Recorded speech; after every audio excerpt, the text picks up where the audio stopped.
आज संपूर्ण महाराष्ट्रामध्ये लोकशाहीचा उत्सव साजरा केला जात आहे। आज मतदानाचा दिवस आहे। संपूर्ण महाराष्ट्रात विविध मतदारसंघामध्ये मतदार आपला मतदानाचा हक्क बजावत आहे। दर्यापूर मतदारसंघामध्ये सुद्धा आज सकाळपासूनच सर्व मतदार आपला मतदानाचा हक्क बजावत आहे। आपण पाहत असाल की या ठिकाणी आपण दर्यापूरच्या कन्या शाळे या ठिकाणी आलेलो आहोत। या शाळेमध्ये सकाळपासूनच मोठ्या प्रमाणात मतदारांची या ठिकाणी आपल्याला गर्दी पाहायला मिळत आहे।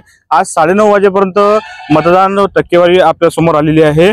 9:30 वाजेपर्यंत पुरुष मतदान 9,480 आणि स्त्री मतदार 5,020 असे एकूण 14,500 मतदान झालेले आहे।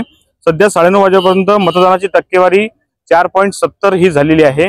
चांगला मतदान या ठिकाणी सध्या पार पडत आहे आणि सर्व मतदारांना जनविकास न्यूजच्या माध्यमातून एकच आव्हान आहे की सर्व मतदारांनी आपला मतदानाचा हक्क बजावावा आणि आपला लोकशाहीचा हा एक उत्सव आपण साजरा करावा। मी किरण होले, जनविकास न्यूज, दर्यापूर।